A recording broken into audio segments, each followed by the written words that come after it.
How well do you really know Tennessee? Because across 42,000 square miles and more than 2 centuries of statehood, there's always another story waiting to be discovered. The growing Tennessee History Nerd catalog takes you from the Scopes monkey trial and the Battle of Athens to the Night Riders of Reelfoot Lake, the Sultana disaster, the failed state of Franklin, the Iron Men of Sewanee, and much more. And in the Driving Across Tennessee series, we travel county by county to uncover the people, places, communities, and stories that help shape the volunteer state.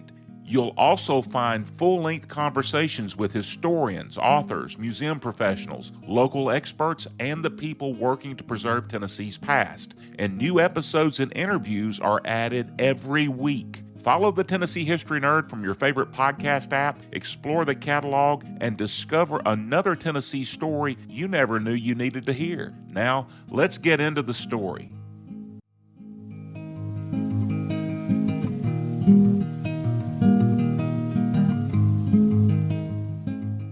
Hey folks, Big John here. Today is Interviews Day. That's Interview Tuesday, and thanks for joining us. Today's interview tells the story of a remarkable woman whose name deserves to be far better known, Juliette Derricotte. Born in Athens, Georgia in 1897, Juliette graduated from Talladega College, became a nationally recognized leader in the YWCA, represented American college students internationally, earned a master's degree from Columbia University, and became the first woman to serve on Talladega College's Board of Trustees. In 1929, she returned to the South to serve as Dean of Women at Fisk University in Nashville. Throughout her life, Derricotte worked to overcome racial division by bringing people together, encouraging honest conversation, and challenging them to recognize their common humanity. She had a remarkable ability to reach people across racial lines and, in some cases, to cause people to confront and abandon their own prejudices. But in November 1931, at only 34 years old, Juliette Derricotte was critically injured in an automobile accident near Dalton, Georgia. Because the local hospital didn't admit black patients, she was denied access to the hospital care available only a short distance away. After hours of delay, she was transported to Walden Hospital in Chattanooga, where she died the following day.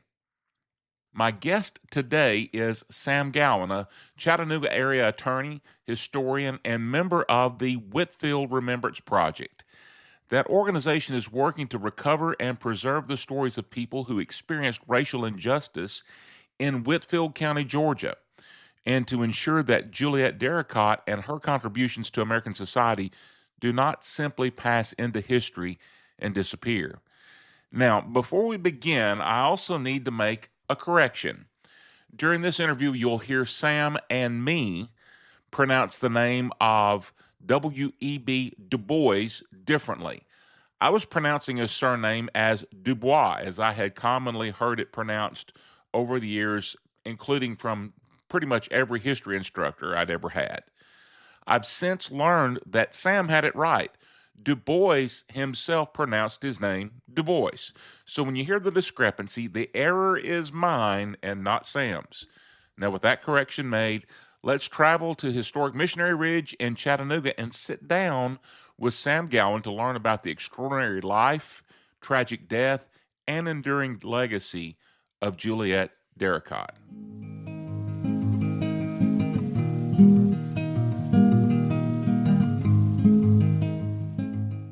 Okay, so today have a really interesting interview. I am in the home of Sam Gowin. He is an attorney.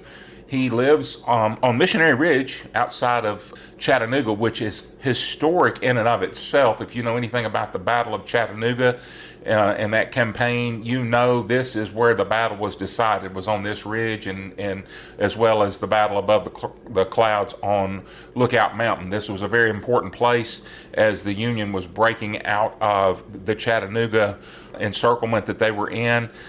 But that's not why why I'm here to talk this afternoon. I'm here to talk about a really, really special lady by the name of Juliette Derricotte, and how this all came about. Sam somehow came across the podcast, for which I am thankful. And he listened to the episode Singing for Glory about the Fisk Jubilee Singers. And Juliette Derricotte was very much involved at Fisk University later than that story.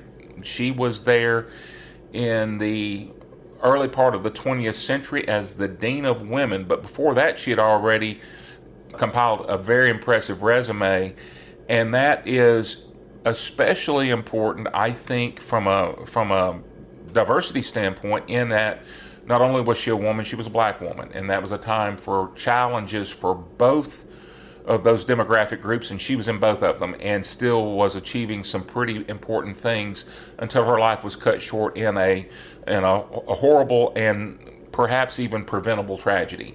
So, Sam, welcome to the show this afternoon. Thank you for allowing us to do this in your study. I really appreciate that. Love this house and I love this view you've got. Tell us a little bit about you. I'd like to let the listeners get to know you a little bit. John, it's great for you to be here. Thanks for this opportunity. Yeah, so I'm a real estate attorney. I've been around these parts my whole life, Northwest Georgia and Chattanooga, Tennessee. I'm a son of the South. My great grandparents all lived within an hour of where I am right now. So this is my place, and I love the history of it, and I love the temperature. I love the humidity sometimes, but I love where I'm from, and so I just really enjoy history. I especially enjoy legal history.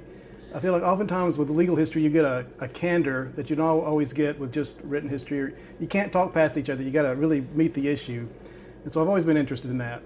And I used to just go to the library and look at the microfiche museum machine and just read old newspapers. And I would just kind of make notes of things I found interesting. And that's kind of where I first learned about Juliette Derricotte and her interaction with Dalton, Georgia, and Chattanooga, Tennessee, and then also Fisk University. Okay. And so you are involved with a group in this area for which you are doing some work that this really ties in. Am I correct on that? That's right. I'm part of what's called the Whitfield Remembrance Project. The point is to kind of honor the memory of folks, especially victims of racial injustice in that county. And oftentimes these are really hard stories, really tragic stories.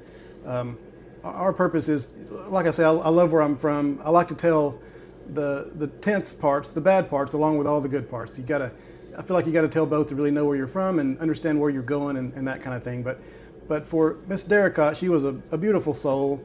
She had a wreck in Dalton, Georgia. She wasn't from there or anything like that, but that's where her story happened. That's kind of why she's known. And what we're doing is we're having an art contest to celebrate her.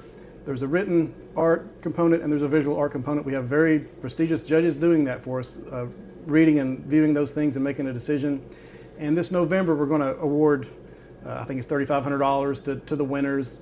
And our point is just to tell this lady's story. I just think it's something that's worth telling and worth reminding people of. It's kind of been forgotten in the last 50 years or so, but it's an important story to tell. Okay, and I will be frank, I had absolutely no idea when you reached out to me who Juliette Derricotte was. I'd never heard of her. And, I'm not infallible. I don't pretend to know everything about everything with regard to the history of the area at all. That's been one of the really marvelous things about this project that I'm working on, is all the things I found out that I didn't previously know that I've gotten to share with folks. But I didn't know anything about Juliette Derricotte. And then once I started looking into her, when you reached out to me, it's like, well, who even was this person? I agree, this is a story that does absolutely need to be told. And so I know you've done a good bit of research on her with regard to the project that you are working on. How did Juliette Derricotte get her start? Where does she come from? How does her story begin? Great. I will say I think I'm kind of jealous of you with your ability to sit down with folks and just hear these stories, especially sometimes people who really care about them and know all the ins and outs and the dirty little secrets. But yeah, so Miss Derricotte, she was born in Athens, Georgia, born on April Fool's Day in 1897. Her dad was born a slave. His name was Ike, And then her mom was a seamstress. And at one point she said her mom was actually a white woman, which was be a wild thing to happen in 1890s Athens, Georgia. But that's what she said. But in any event, Juliette was very bright, very curious. She revered her mother. Her mother had the idea that she did not want her kids to be ridiculed and exposed to some of the kind of the bigotry and that kind of thing in the Deep South. And so as a seamstress, she wouldn't take her kids to retrieve or to take the clothes back to the client, and she'd do it herself. And Juliette said she told this one story of her mom, who was either white or very, very pale skin, would go into a store and they just treat her like anybody else. And then they'd see Juliette there and they'd just scowl and think, oh no, what have we, you got to get out of here, that kind of thing. And it just impacted her, kind of her psyche as to how the world really was. But her mother did a lot to protect her from that. Juliette went to a black school, and on the way to that school, she would pass a school called the Lucy Cobb Institute, which was had been set up by the Cobb family, which was a rich, prestigious family in Georgia, for free to take care of girls. And Juliette thought, I bet they've got a great library in there. I wish I could go there and have all their stuff. And she asked her mom about that. She asked her mom about, I want to go to the Lucy Cobb Institute. And her mom said, no, you can't go there. It was just for whites. She didn't tell Juliette that. Juliette thought it was money. And so Juliette saved up her own money. And just one day on the way to school, she just went there and knocked on the door. She was going to enroll herself in that school. Said she had the money for it and that kind of thing. Well, nobody came to the door, but some girls came out from behind the building there and started laughing at her and calling her names, really mean names, and just humiliating her, saying, you can never come here. This school's not for you. That was a story Juliette told several times over her life. That was an impactful thing. From there was a recruiter from Talladega College, which is a school, historically black school in Alabama. And the recruiter talked to Juliette's mom about sending Juliette to this school. Now, Talladega College, it was only black students, but the faculty was all white. Mm-hmm. And this was attractive to Juliette's mom. She felt like, you've got to learn how to deal with these folks in a good environment. I want you to go to that school. And so Juliette packed her bags and went off to Talladega, Alabama to college there. She said it was the first time in her life she'd ever had a conversation with a white person, She said a lot of the students had a really hard time and would just quit because it was just such a weird place, But Juliette, she really thrived there. She had a professor that kind of took her under his wing and got her a tutor to teach her how to speak and debate and that kind of thing. And she won a contest that helped her get tuition at Talladega. There she joined the YWCA, the Young Women's Christian Association. It was a... Let me interrupt if I may. I want to go back before we get too far down the road on it.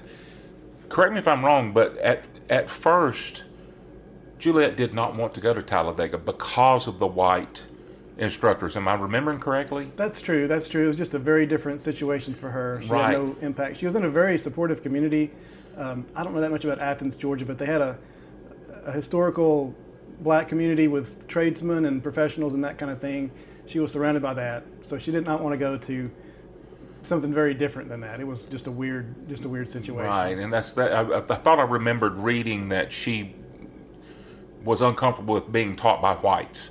Yeah. At first, and to your point that her mom wanted her to go to be able to know how to deal with the wider world.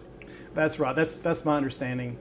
Juliette was asked one time when she was like 10 or 12 years old, what do you want to do with your life? And she said she either wanted to be a missionary or a social worker or a teacher. But whatever she did, she'd do it to her best, and she would steward those gifts. And so I think somebody in her situation, being a teacher, that was kind of the best opportunity for her, was to go to a college and learn how to be a teacher. And Talladega offered that to her.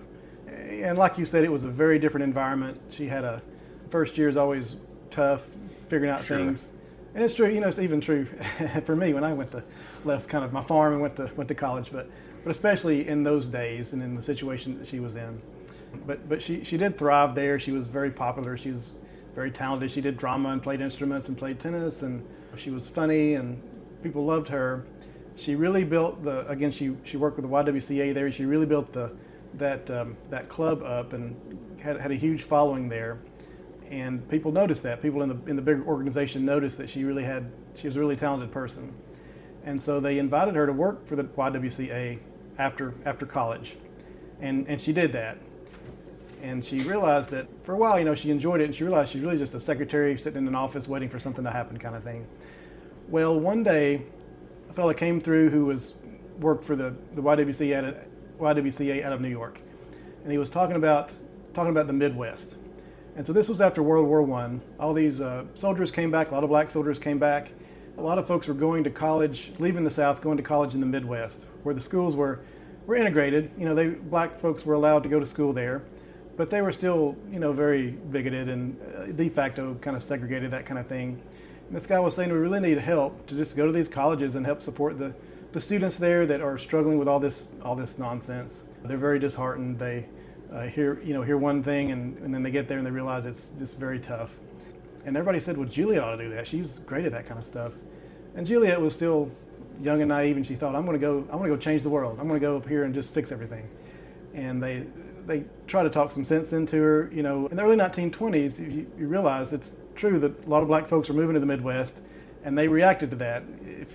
Indiana had I think 30% of their men joined the Klan in the 20s, something like that, because of all this change, all this social change. And that's just kind of a scary stat to somebody, a young black woman from. Well, yeah, I remember that during that time there was a Klan rally that they marched down Pennsylvania Avenue in Washington, D.C., 30,000 Klansmen in their white sheets marching down Pennsylvania Avenue, and this was mainstream America. It took some pretty ugly events for a lot of people to disavow that stuff. Yeah.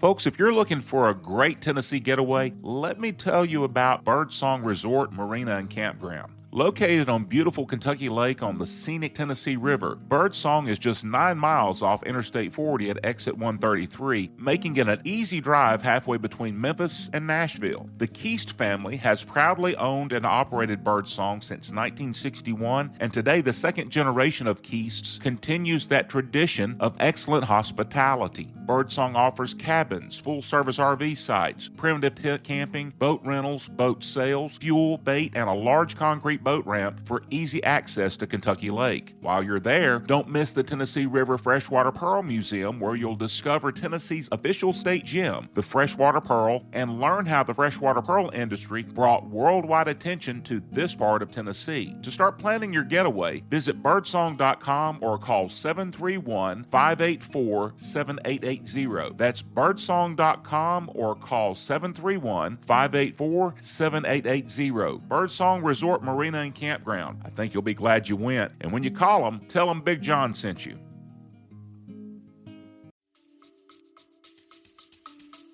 A very intimidating environment, very scary, in the abstract. But Juliette thought that she was gifted and thought that she could do that.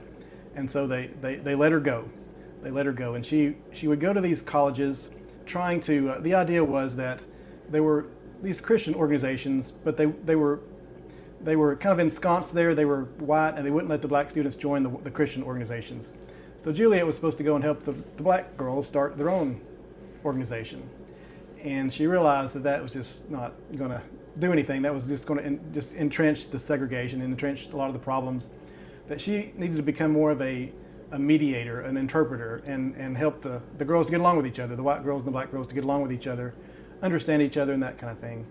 And so she was very funny, and she's very rational, very smart, very witty. She was a very, very faithful person, and she used her faith to say, you guys come up here and learn about going overseas to bring freedom and salvation, but yet here's people in your very room that you won't talk to. You claim to be a Christian organization, but you won't let the students join it.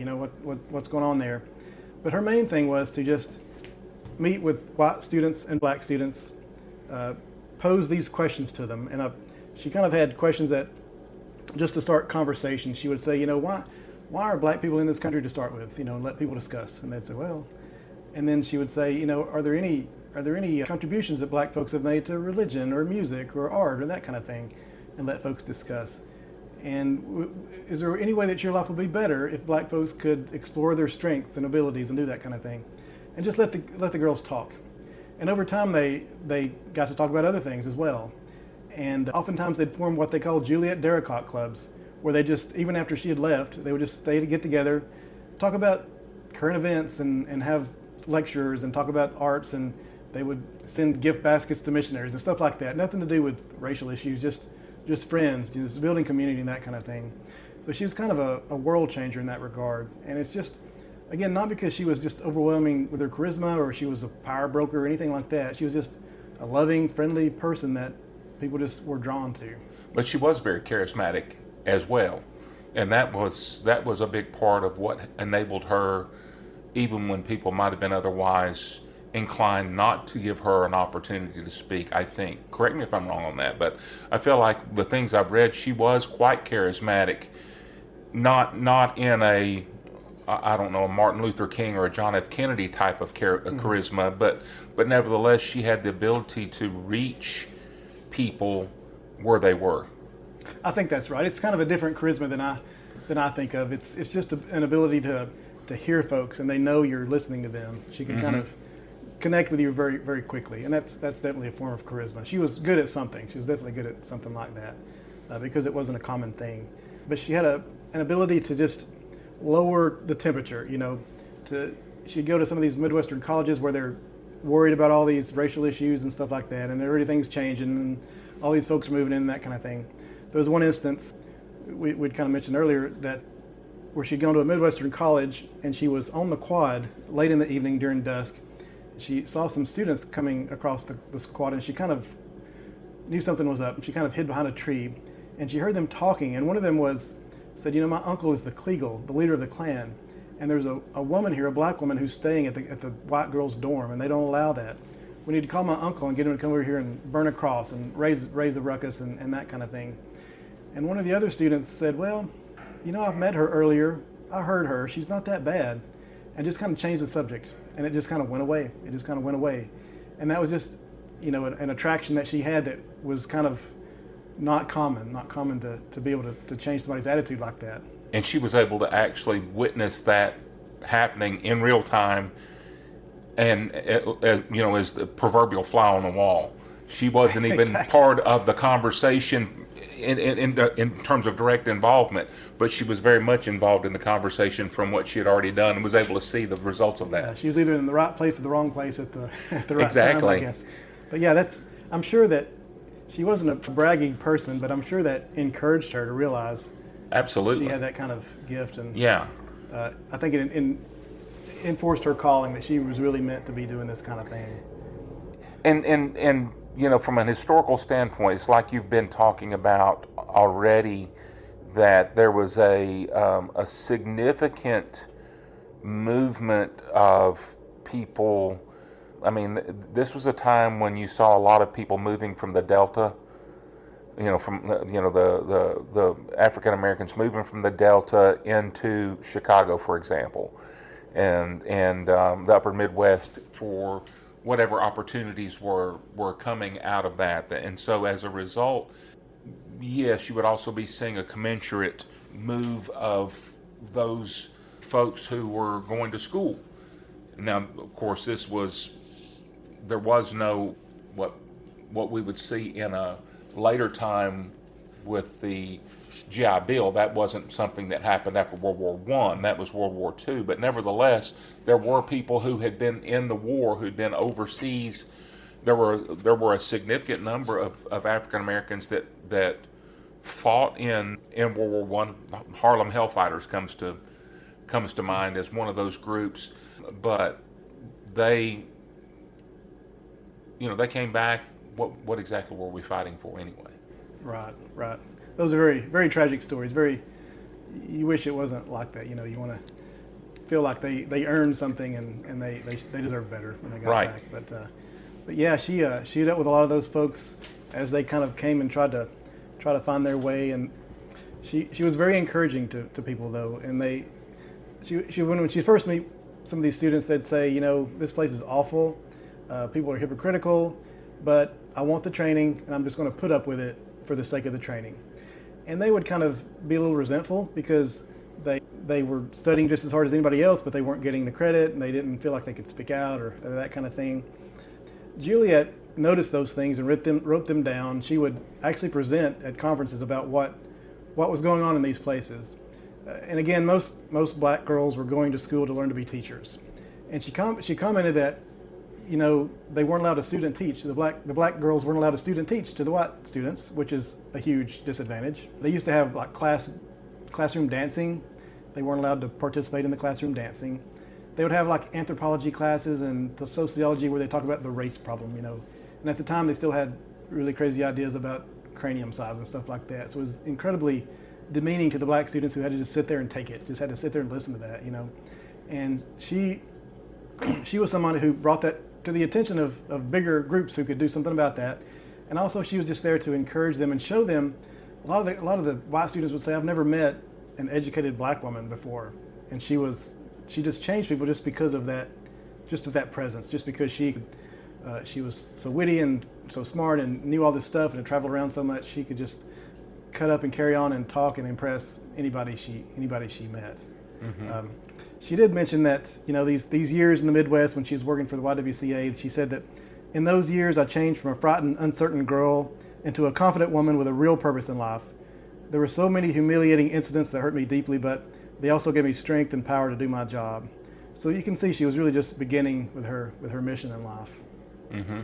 Another lady that traveled with her would mention that she would often go to these schools and meet with these girls who had just so disaffected, and said that she herself would come radiant and sure, fairly breathing confidence into some of these shy, awkward students whose morale had collapsed because they felt themselves already beaten in a struggle too great for them. They would remember her all their lives as one who had put new heart into them. And they mentioned that she was like a prophet who would come in there and just speak truth and let people see what was actually going on. So very, very impressive what she did there. So it wasn't something that I think was a term then, but and she certainly wasn't doing it in a confrontational way. But I think that what you see from her is, the term truth to power.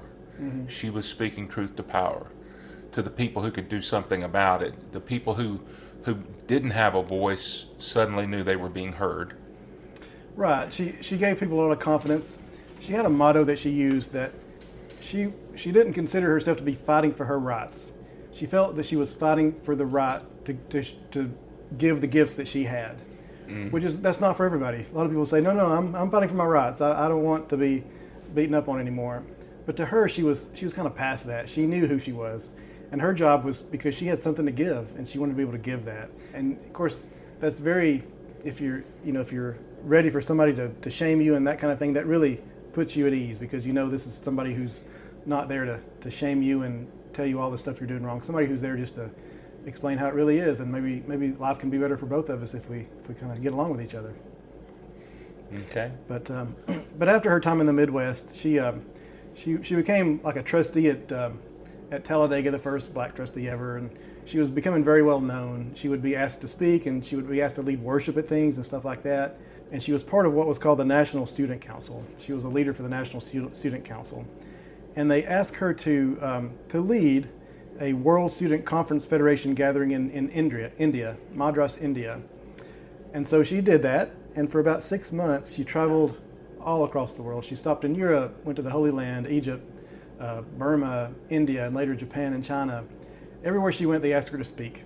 But her main focus was in India at this student gathering.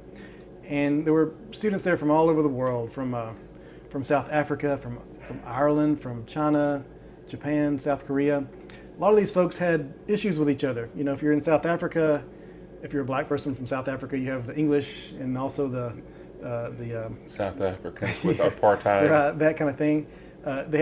Japan had invaded a lot of folks. England was bothering the Irish, all that kind of stuff. She had a roommate from Korea, and the roommate told her, Juliette, you have no idea what prejudice is unless you're a Korean living under Japanese rule. It's kind of a profound thing. I don't know that story very well, but she obviously it was something that was very impactful to her. And if you look from a historic standpoint at what life was like for the Koreans in that period before World War II, from the time that they invaded all the way, I think it was like either late 1800s, early 1900s, all the way up to to World War II when they were finally driven out. It was a very, very hard time. Yeah, I've heard about the Bataan Death March, and I've seen Bridge on the River Kwai, and I kind of have some idea of what could have been happening there. Right, and I mean, all of those things were different. Bataan Death March was Americans. Bridge on the River Kwai was the British. But yeah, the Koreans. The irony is, if when you look at what the propaganda that Japan was promoting at that time, Asia for the Asiatics, the greater co-prosperity sphere. Okay. And so the whole idea was we're going to come in and push the European powers out. You'll be ruled by someone who's Asian. Of course, the Asiatics that they were really for was the Japanese. Right. And so anybody that wasn't Japanese was, much like you see in apartheid situations anywhere, whether that's in the southern United States, whether it's in South Africa, wherever it is, they were treated as a... Yeah, it's, man's inhumanity to man. It's all over the place. She was hearing all that. She was hearing all that from all these different people. She was one of the leaders, and people talked about how she was the most useful one there, and people wanted to ask her questions, and they would ask her. I've got a list of things that she mentions. Why was she the most useful one there? Because she was so good. She was so good at hearing. She talked about. She was so good at hearing the English person and the Japanese person and the South African black person, the South African white person, and hearing them all out and not pitting them against each other, picking sides even though she would probably know who was right and wrong, but she would just want to hear them out. And she realized the person she's talking to is not the one that set the policy in motion. They're here to learn and get along with each other. So, but they asked her certain questions because they were so interested in her and where she came from. And they would ask, do you feel loyal to the government that oppresses you? She would ask, do you think that race prejudice is born or taught? And then she'd have a story she told several times, but they would say, why must our students wear turbans in your country to avoid being treated like American black people? And that story was, she told that a bunch of times, but there was a Hindu student who went to the United States, and he would do some research in the South. And he didn't wear his turban because nobody wore turbans here. And he went to the dentist in the South, and they arrested him because he was dark-skinned, and they took him to jail for the night. So after that, he started wearing his turban, and nobody bothered him anymore. They thought, well, he's an Indian from way over there. We're not threatened by him, so he can sit in whichever waiting room he wants to sit in. And that was just a wild idea because it you kind of wonder what's the purpose of all this, all these rules if you let the Indian in but not the native person in, and all that kind of stuff. And it makes you wonder how many African Americans, if they had known that, would have started wearing turbans. Yeah, right. Who knows? But yeah, he thought he was, becoming more an American because taking his turban off, but actually it was a cost to him. But anyway, she around all these students and all these profound discussions, she talked about people from every race and creed, and how this is what the world should be like. This is what the Southland, her land, should be like. If we can get along and put aside our differences, and we can work these things out. We're just people trying to get along. On her way back from India, after months and months away, all this prestige because she was sought out. People wanted to talk to her, and she was a leader and all that kind of stuff. She wrote to one of her friends that she's going to a different place now. She's going back home, and she knows it's going to be different. She said there are moments when I'm sure that I can love and not be loved, that I can give everything and care not about the return. And then too comes the unconquerable peace of the soul. And yet the first act of discrimination produces a destructive hatred inside of me. And she wondered what she'd do when she went back to the South. And all of a sudden people started treating her like second-class, subhuman kind of thing again.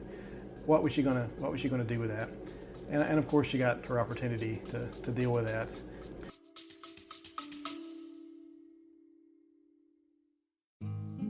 Some Tennessee stories really need to be seen as well as heard. For only 99 cents a month, you can come along with me through exclusive on-site videos and bonus content from across the volunteer state with a subscription to the Tennessee History Nerd Facebook page. Step inside the Ray County courtroom where the Scopes monkey trial unfolded. Walk the streets of Athens and see the places where the veterans returning from World War II fought to take back their town. And join me at historic sites, museums, courthouses, battlefields, and and communities as I search for the stories that help shape Tennessee. Your subscription also helps to support the travel, research, and fieldwork that make the Tennessee History Nerd possible. Visit the Tennessee History Nerd on Facebook, tap the subscribe button, and come explore Tennessee history with me. And now, let's get back to the story.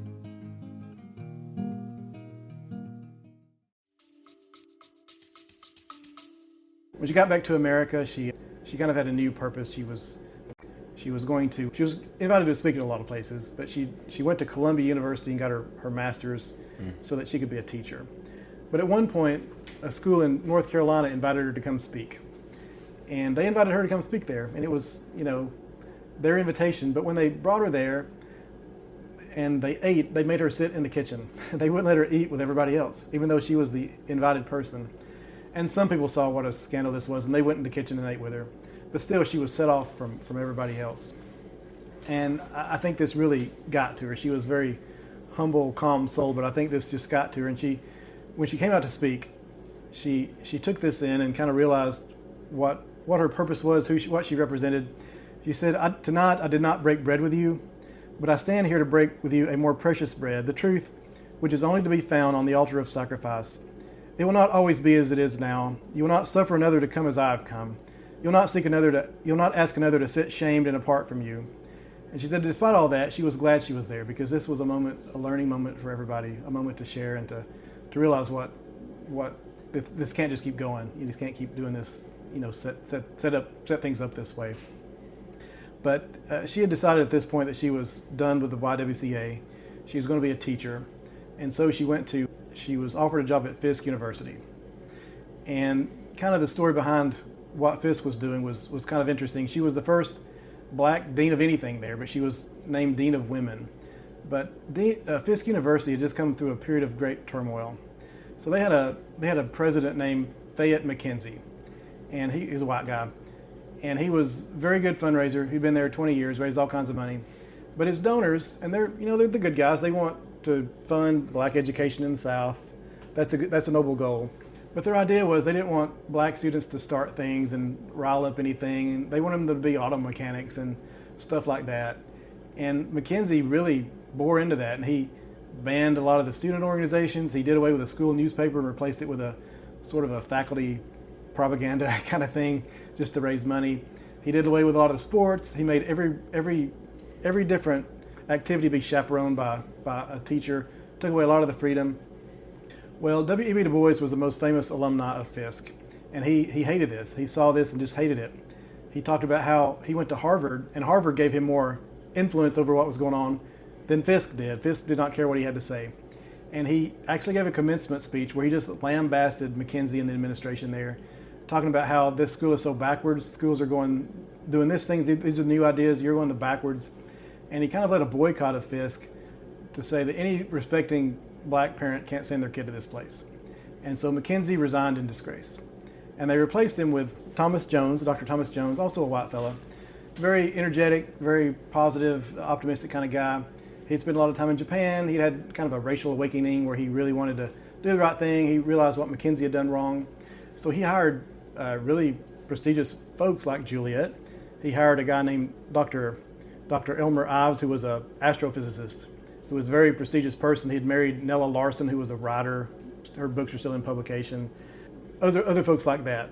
And Dr. Jones thought he was doing a great job. He hadn't made all the donors mad, and he'd made things a lot better. And so, but still, some of the new faculty members, some of the new black faculty members particularly said, this is a black college. It should be led by black folks. It should have our ideas out there, not just kind of a white administration directing it, And this kind of hurt Dr. Jones because he thought he was doing such a good job. And they gave an example. They had gone to a conference in New Jersey.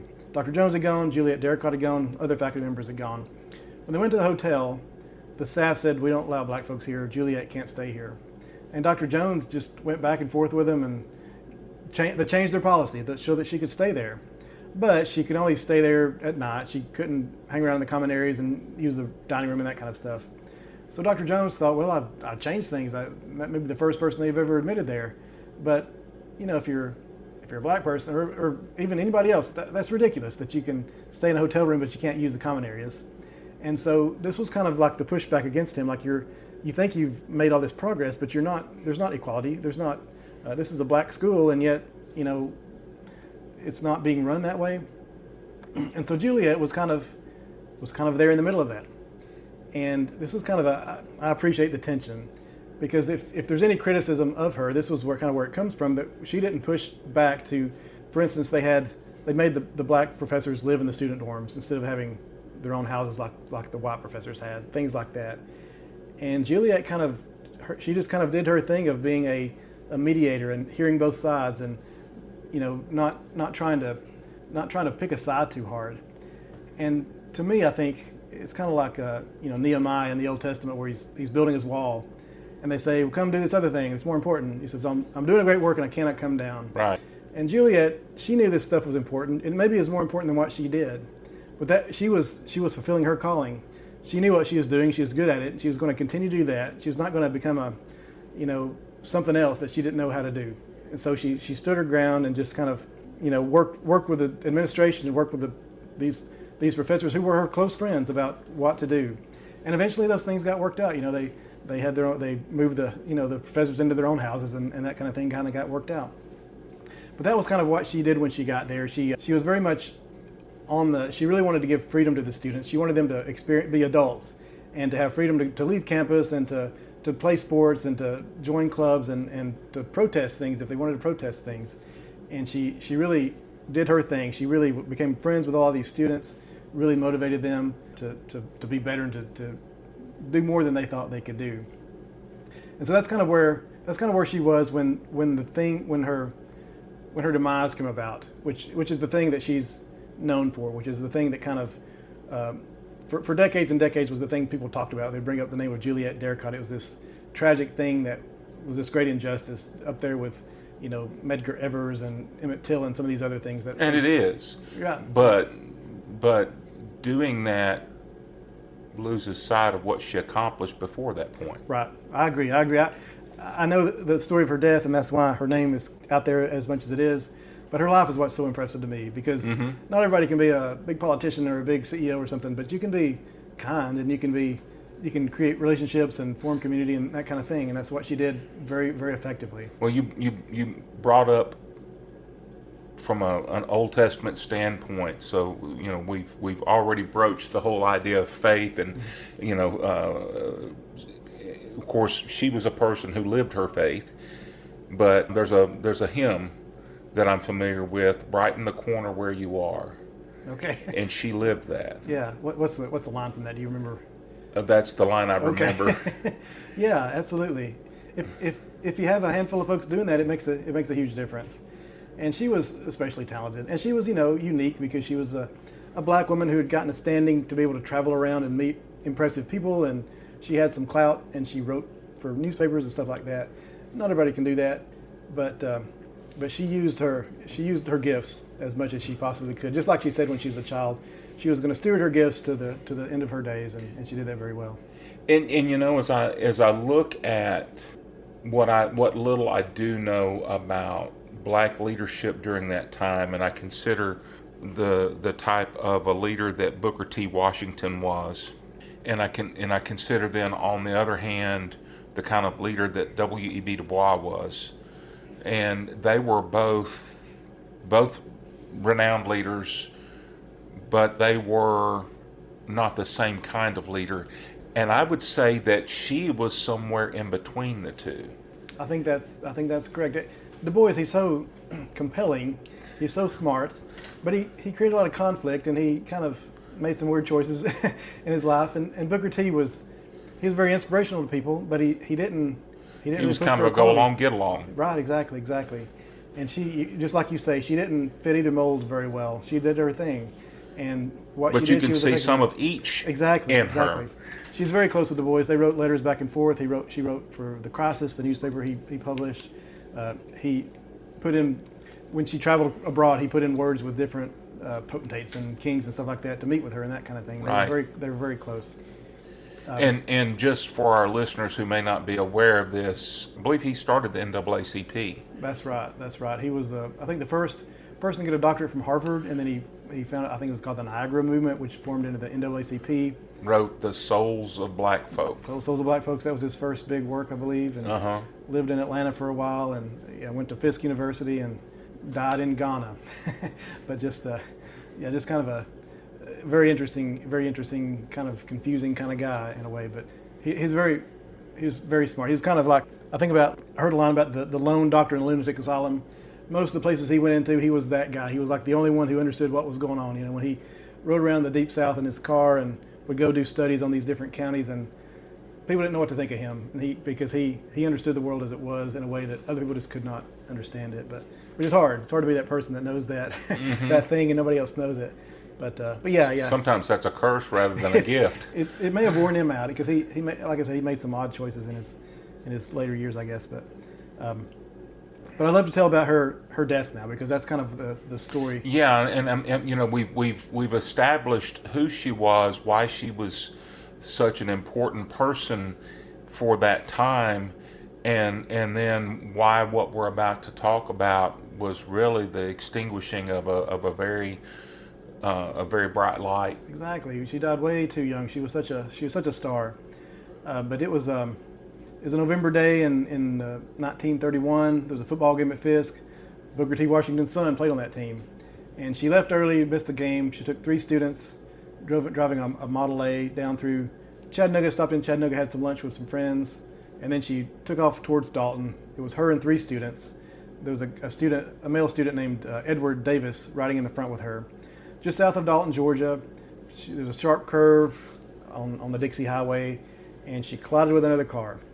And it was an accident. There was nobody trying to do anything like that. But she kind of turned the wheel and flipped the car over and threw everybody out of the car. Her and Edward Davis, and then the 2 ladies in the back seat.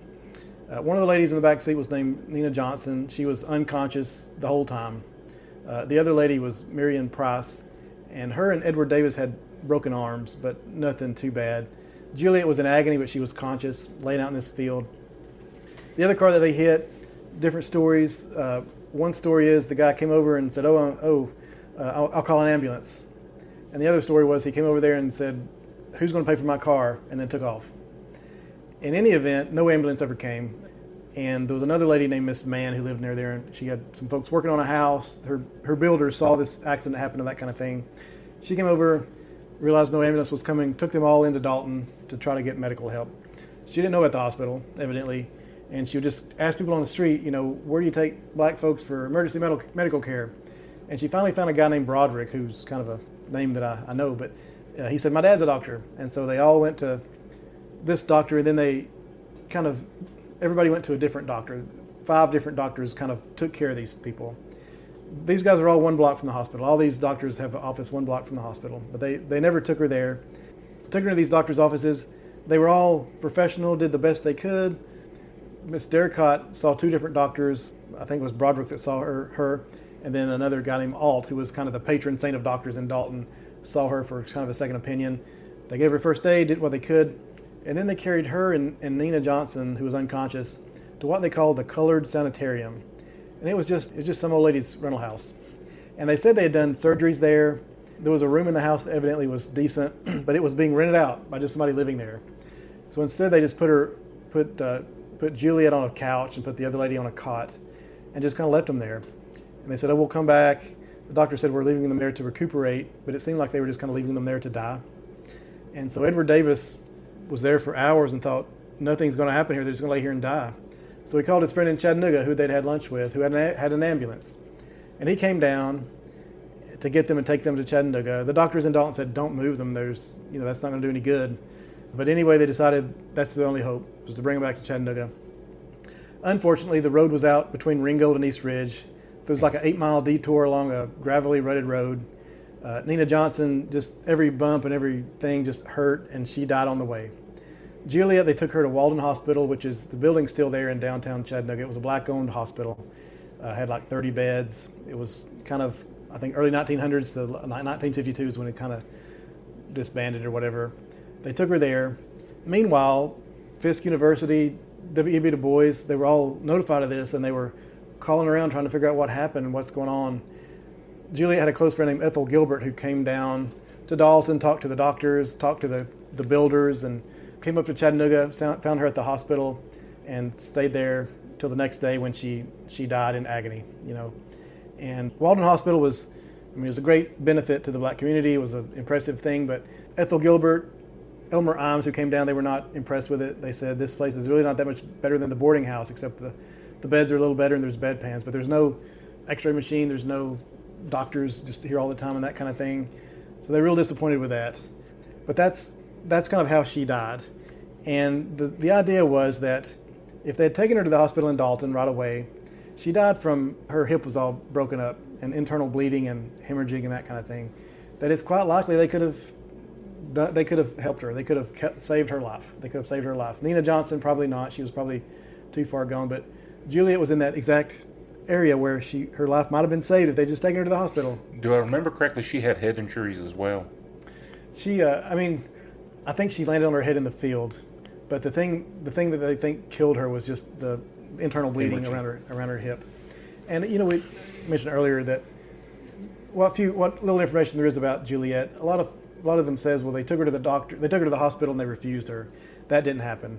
They never took her to the hospital because they already knew they couldn't. It was just the way their forefathers arranged it. They just didn't do that. It was a whites-only hospital.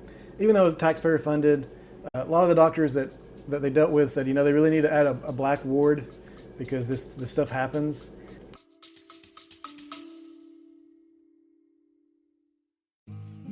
How many stories can one small barrier island possibly hold? Enough for an entire podcast, and we're just getting started. This is Big John Summers, and when I'm not traveling across Tennessee, I'm down south exploring Dauphin Island, Mobile Bay, and the Alabama Gulf Coast for our sister podcast, Dauphin Island Diaries. You'll hear stories about Fort Gaines, the island's ancient shell mounds, Sand Island Lighthouse, Alabama's artificial reefs, the Dauphin Island Sea Lab, and much more. You'll also hear full-length conversations with island personalities and subject matter experts who help bring these Gulf Coast stories to life. It's the same boots-on-the-ground storytelling you enjoy on the Tennessee History Nerd taken to Mobile Bay and the Gulf Coast. Just search for Dauphin Island Diaries and follow it in your favorite podcast app. And now, let's get back to the Tennessee story.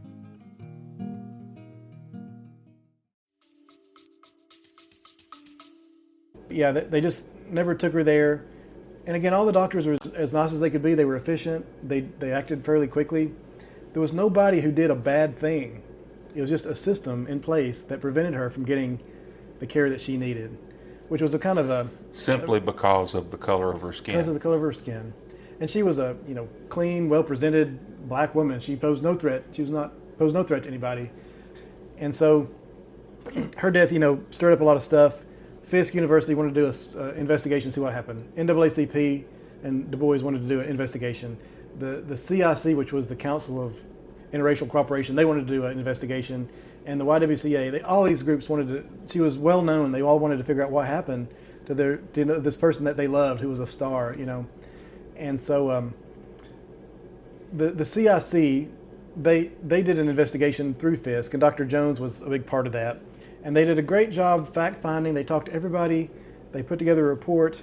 And the CIC, and this was kind of something along Juliette's philosophy, was their idea was they really wanted to tamp down on lynching because that was just such an overpowering force in the South, was the threat of lynching. And just have dialogue between the races, They didn't want to get anybody riled up. I read one thing about how they'd often have meetings, and they'd open the meeting with a condemnation of interracial marriage. They didn't want anybody to get this is not what we're talking about. We're not talking about that. We're just wanting to get along and try to, have the judicial system impose penalties, not lynching, and just get along with each other and that kind of thing. Du Bois was not very trustworthy of that. He felt like it was just soft peddling things and being too accommodating to the white power structure. Being who he was. Yeah, right. So he didn't trust this process. But they did a very thorough job, and they did good fact-finding. And they issued a report, and it said, that very tragic, healthcare system is not what it ought to be, but she probably is going to die anyway. That people didn't know to take her to the hospital, and we'll mourn the loss of a great person, but we just have to kind of get over it, kind of thing. And Du Bois did not care for that at all. He did not care for that at all. He felt that that was just a whitewashing of events and so he did his own investigation through the NAACP that he published in his newspaper.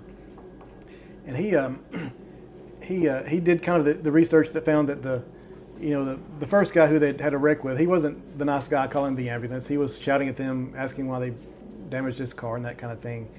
The CIC report had talked to the admitting nurse at the hospital, and they said, if they'd brought her here, surely you would have admitted her, right? And the nurse said, well, I don't see that we could have done anything else. And Du Bois did not buy that at all. And that was, we know from history that they would not have, because they didn't do it later on. There's other things where they just did not allow black folks in the hospital for emergency treatment. And he wrote up a report very scathing. Ethel Gilbert, who was Juliette's friend, a Fisk University official, she had sent some letters to Du Bois and did some of the research herself. She said, Juliette was her close friend. She said that she'd been uneasy and unhappy in this situation for 4 years at Fisk. No one understood my position better than Juliette did. From now on, it'll be increasingly difficult to bear it all. It makes being white about the hardest thing one has to put up with in this very sorry section of the world. Very hard words. That's my section of the world, and it's not fun to hear that. Mm-hmm. And Du Bois quoted her a lot. And then at the very end, he said, he quoted this statement about the admitting nurse would have let her in. He said, that's a statement which has falsehood written all over it, but the deed is done. Juliette Derricotte is dead. The YWCA is going to do nothing. Fisk University is going to do nothing. The Commission on Interracial Cooperation has already done nothing. And the whole affair, having been carefully whitewashed, is going to pass into history while the Hamilton Memorial Hospital continues to refuse Negro patients. And that's quite damning of all the groups involved. I like to say part of our group's purpose is to make sure it's not passed into history without telling the story again, trying to tell this great woman's story. But Du Bois was just not content with this at all. His view was not that it was just some bad things happen, very unfortunate. The system's not great, but it's getting better. His view was that the system is what did this. It wasn't a person doing a bad thing. People could have done something else. They could have worked for years beforehand to have at least have a black ward in the hospital, or if not a fully integrated hospital, that kind of thing. This made national news. It was a big deal for a while. People remember this story for decades afterwards, that this was this tragic thing that happened. As for the Dalton Hospital, they added a black ward about 8 years later, and then a few years after that they moved to where they are now.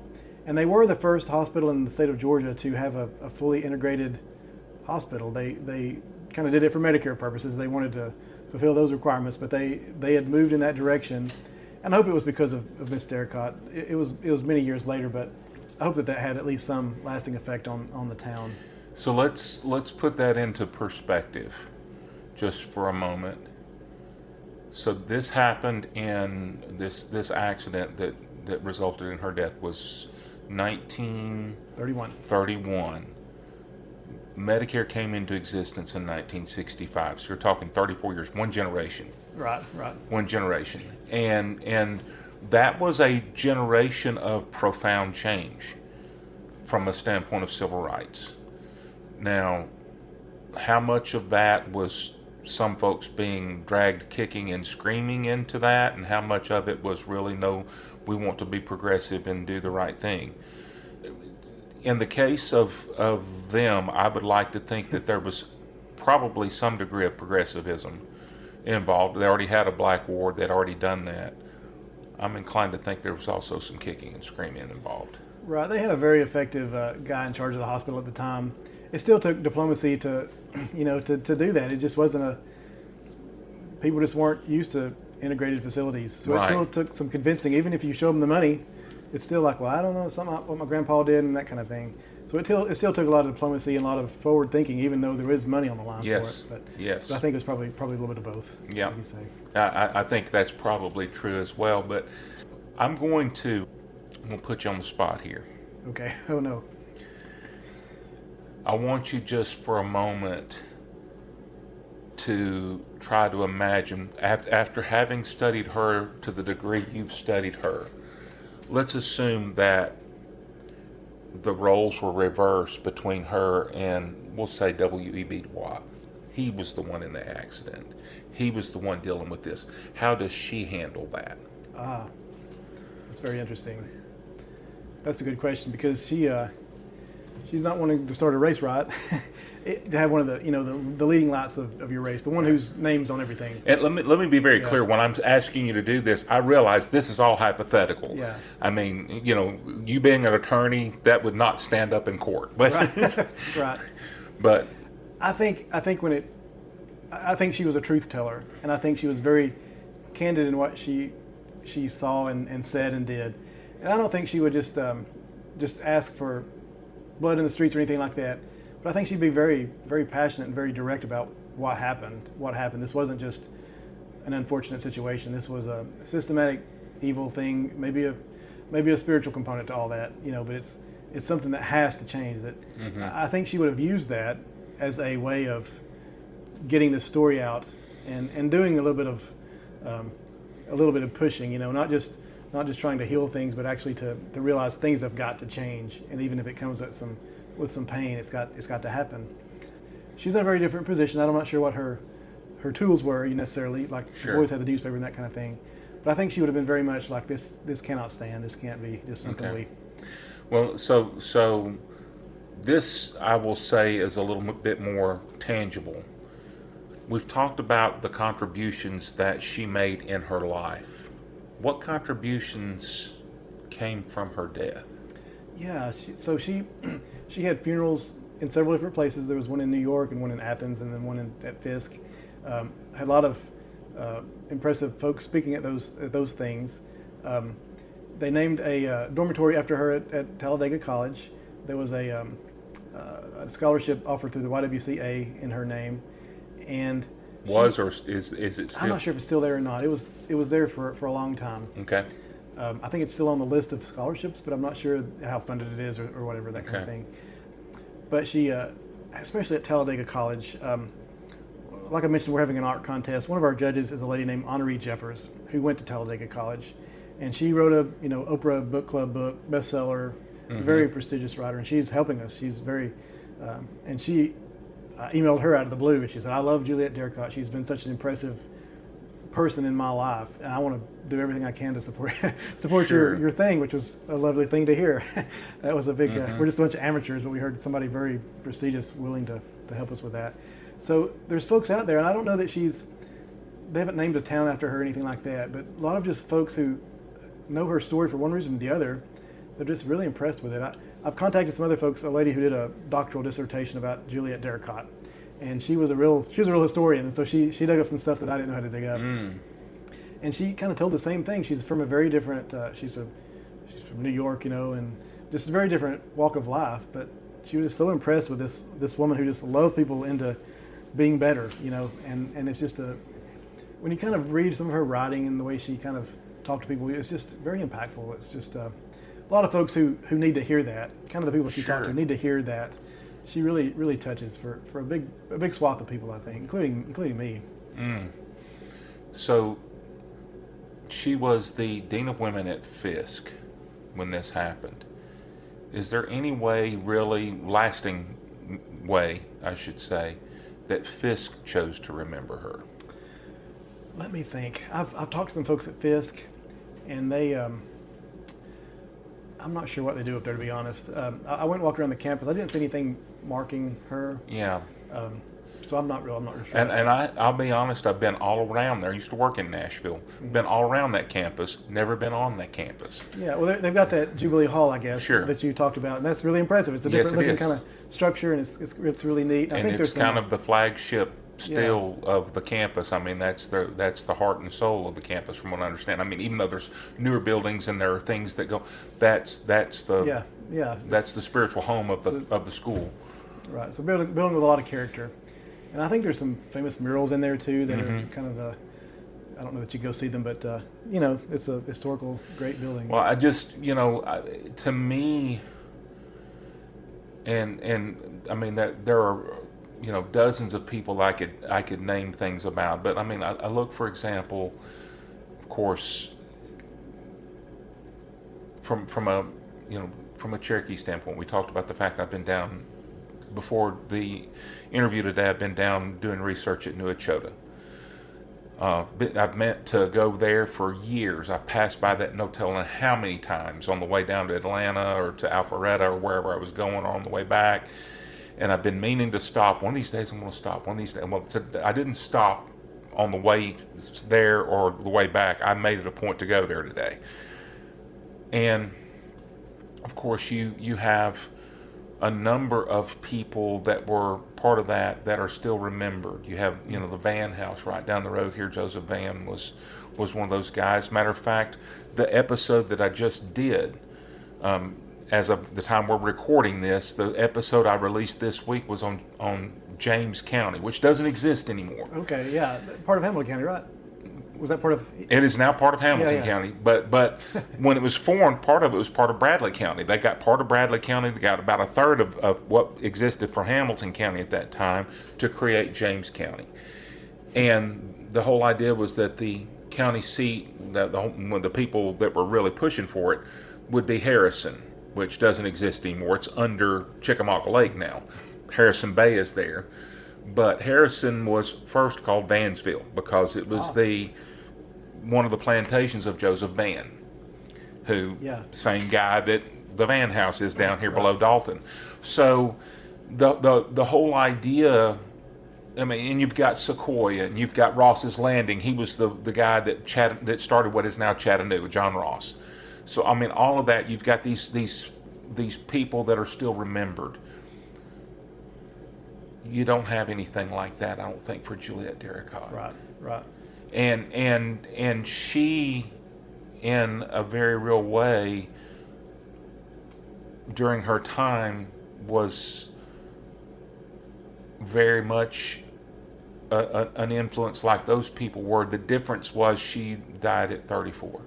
Right. And again, that is a big motivation for me, is to tell her story, because I think she's just kind of the type of person that needs to be out there as an example to look to. It's not always the big general or whatever. It's the person who built relationships and calmed people down and told people the truth when they needed to hear the truth, and that kind of stuff. And I'd like to, through our project, to tell more and more folks about what she did. Right, and I think that's marvelous. And let me say this also.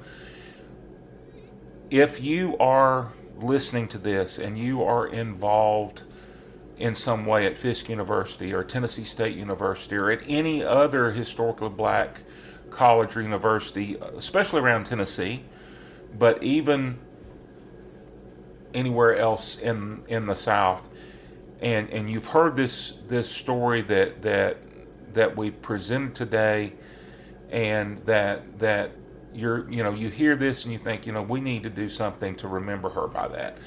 Please reach out to me. Of course, my email address is on the episode notes for this interview. If you go out and look on, Spotify or Apple, Audible, wherever you're listening to this, my email address is listed there. Reach out to me. I will get in touch with Sam and put you in touch with each other so that you guys can start working on something like that happening, because I think that, correct me if I'm wrong, Sam, that's something you would love to see come out of this. Absolutely. Yeah. And if you want to, our website's whitfieldremembrance.com, and there's some information about Juliette there and kind of other stuff that we've done. And I will include that also in the episode notes. Great. So that can be, certainly can be a resource if you're wanting to reach out on that. But Sam is involved. He's from the Dalton area, now lives in, of course, on Missionary Ridge, Chattanooga, but you're very much involved in the Dalton area, and I want to say that you're involved somehow with the Historical Society there. Yeah, I'm a trustee of the Whitfield Murray Historical Society that owns the Van House, and I do the journal for them too. So yeah, definitely want to make sure that this story is kept alive, because I think it's valuable. There were people, some pretty important people of that time that we still remember. People like, I know we've both been pronouncing this differently. I keep saying W.B. Du Bois. That's the way I've always heard it. You were saying Du Bois. Regardless, everybody knows who we're talking about, whichever way it should be pronounced. But the fact is, he saw her as being an important person, and very much a real, like we said earlier, a real powerful light that was extinguished when she died. There was a person, and I don't know if you've got this included in your notes or not, but I remember reading about this as I was trying to get some background and not come and sound like a blithering idiot when we start talking here. She was from Kentucky. We mentioned this before. That there was somebody that worked very closely with her who said that she was a bigot before she started working with Juliette, called her Jewel, before she started working with Jewel, and she realized that she had to change by virtue of having been associated with Juliette Derricotte. Yeah. Do you remember who that person was? I think her name was Inskeep. I think she was the YWCA other student that traveled with her. Okay. There's quite a few stories like that just people just met her and just thought, oh, I'm wrong, and I want to be like her. That kind of conversion. But yeah, she had a powerful influence on some people.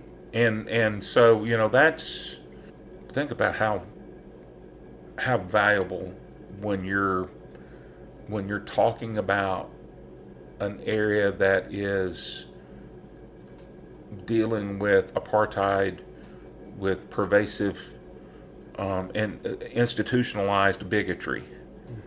Someone that has that effect on people. What a powerful change agent that is.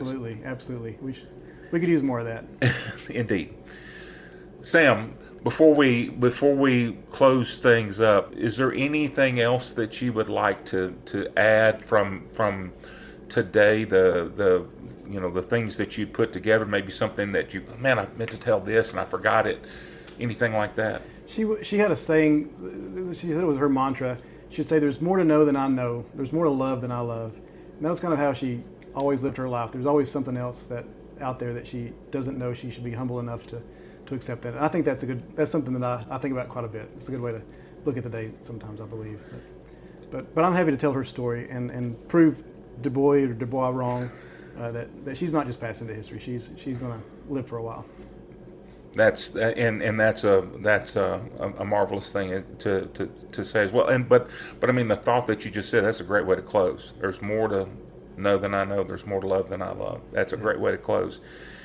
Thank you so much for spending this time with me this afternoon. Thank you. What a pleasure. Thank you, John. Appreciate you telling this story. Appreciate the work that you guys are doing down there. And definitely I'll be getting with you. You can, of course, email me the information, so I make sure I get that out with the episode notes. This will be going out in just a few weeks, so won't be this coming week, I don't believe. I've got to look and see what my schedule is for when this goes out, but do really want to. I'm looking forward to sharing this with all of you. And if you are still with us at this point, I know this has been like my interviews tend to be. It's gone over an hour, and it goes over an hour because I like to let people who have something to say it. And Sam had a lot to share with us, and I really appreciate him doing that. And I appreciate all of you being here with us as well. Thank you so much for listening. Thank you for your support of the program, and really looking forward to being able to bring more stories like this to you in coming weeks. Take care.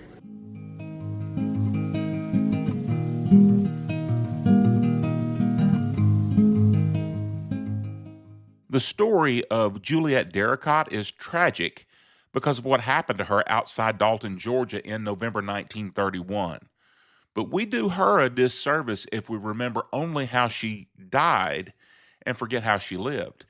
Derricotte believed that racial prejudice could be confronted through truth, Christian fellowship, honest conversation, and genuine human relationships. She didn't merely advocate those principles in the abstract. She carried them into colleges across the country, into international student gatherings, and ultimately into her work as Dean of Women at Fisk University. We can't draw a direct line from Juliette Derricotte to the students who led the Nashville lunch counter sit-ins nearly 30 years after her death. Most of those students never knew her, and she did not personally train the leaders of the Nashville student movement. but it's fair to say that she helped cultivate the type of environment at Fisk in which those later leaders could develop. Derricotte encouraged young black women to exercise freedom responsibly. She treated students as emerging leaders rather than people who simply had to be controlled. She promoted dignity, intellectual independence, moral courage, and the conviction that racial barriers could and had to be challenged. She therefore helped prepare the soil at Fisk that, one generation later, could nurture students who carried nonviolent protest into Nashville's segregated lunch counters and helped drive the modern civil rights movement forward. And now, I want to repeat the invitation that I made near the end of our interview.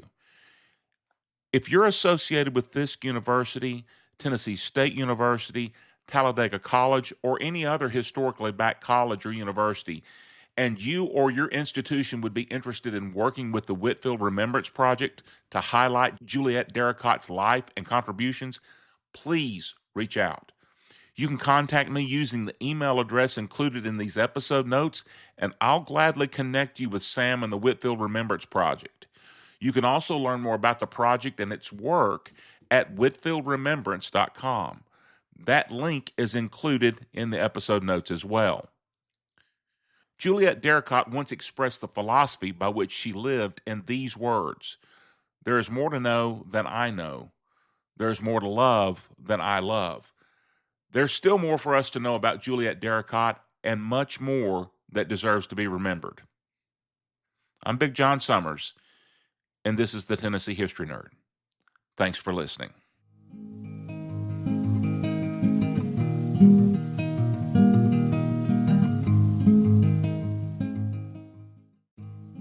Tennessee history isn't found only in museums, courthouses, and archives. Sometimes it's preserved in a family story, an old photograph, or a memory that only you can share. If today's episode raised a question, brought back a memory, or reminded you of another Tennessee story that deserves to be told, I'd love to hear from you. Use the Send Fan Mail link in the episode description. Email me at john.summers@summersmediaenterprises.com or join the conversation on the Tennessee History Nerd Facebook page. And if you enjoyed this episode, help someone else discover it. Before you close your podcast app, share it with one person who loves Tennessee or wants to understand its history a little better. Your voice can help preserve Tennessee stories and introduce them to a new generation of listeners.